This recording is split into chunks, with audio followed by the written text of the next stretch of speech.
Praise the Lord. இன்றைய நாளுக்குரிய வேத வசனம் ஏசாயா 35வது அதிகாரம் 4வது வசனம். மனம் பதறுகிறவர்களை பார்த்து நீங்கள் பயப்படாதிருங்கள், திடன் கொள்ளுங்கள். இதோ உங்கள் தேவன் நீதியை சரி கட்டவும் உங்கள் தேவன் பதிலளிக்கவும் வருவார். அவர் வந்து உங்களை ரட்சிப்பார் என்று சொல்லுங்கள்.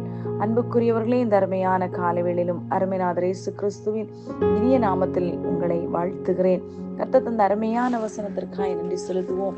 இன்றைக்கு காலை வேளையிலும் கூட ஏதோ ஒரு காரியத்தை குறித்து மனம் பதறினவர்களாய் காணப்படும் போது கர்த்தருடைய வேதம் உங்களுக்கு அருமையாய் கர்த்தர் உங்களை பலப்படுத்துகிறார். பயப்படாதிருங்கள், திடன் கொள்ளுங்கள். காரணம், உலகத்தில் நமக்கு உபத்திரவம் உண்டு. ஆனாலும் கர்த்தர் உலகத்தை ஜெயித்தபடியால் நீங்கள் அவருக்குள் திடன் கொள்ள வேண்டும் என்று கர்த்தருடைய வேதம் சொல்லுகிறது.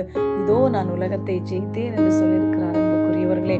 ஆகையால் அவர் உங்கள் நீதியை சரி கட்ட வருவார். ஒருவேளை இன்றைக்கு நினைக்கலாம், இவருடைய நீதி மறைக்கப்பட்டு போய்விட்டது, எனக்கு நீதி செய்வதற்கு யாரும் இல்லை. இந்த உலகத்தின் மனிதன் நீதி செய்யும் போது பாருங்கள், ஆபிரகாம் ஆகாருடைய வாழ்க்கையிலே நீதி செய்தான். பாருங்கள், தன்னுடைய மகனையும் அந்த ஆகாரையும் அனுப்பிவிடும் போது அவனால் ஒரு துருத்தி தண்ணீர் மாத்திரம் கொடுக்கப்பட்டது. ஆனால் பாருங்கள், உன்னதத்தின் தேவன் அவருடைய நிலையை பார்த்து வனாந்தரத்திலே துறவை உண்டு பண்ணினார் என்றால், உங்களுடைய வாழ்க்கையிலே இன்றைக்கு வனாந்தரமான சூழ்நிலையிலே நடந்து போகிற உங்களை பார்த்துதான் கர்த்தர் சொல்லுங்க, பயப்படாதிருங்கள்.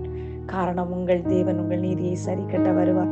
அவர் மாத்திரம் உங்களை ரட்சிக்க முடியும், அவர் மாத்திரம் உங்களை விடுவிக்க முடியும். இந்த உலகத்தில் எல்லாரும் கடைசி வரை நிற்பேன் என்று சொல்லுகிற அனைவரும் கைவிட்டு போவார்கள், கைவிடுவார்கள்.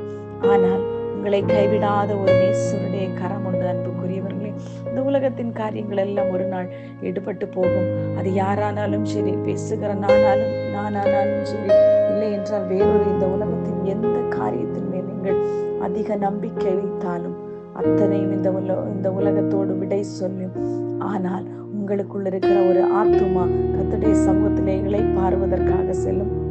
அது துக்கம் இல்லாத, பாடுகள் இல்லாத, கண்ணீர் இல்லாத தேசத்திற்காய் நாம் வாஞ்சித்துக் கொண்டிருக்கிறோம். இன்றைக்கு உங்களுடைய வாஞ்சியும் என்னுடைய வாஞ்சியும் கர்த்தருடைய ராஜ்யத்தை நோக்கியதாய் இருக்க வேண்டும். காரணம், கடைசி காலங்களிலே வைக்கப்பட்டிருக்கிறோம். அழுகையோடும் விண்ணப்பங்களோடும் உபவாசத்தோடும் கர்த்தருடைய சமூகத்திலே விழுந்து கிடந்து மாண்டு போகிற ஆத்துமாக்களுக்காக கதறுவோம்.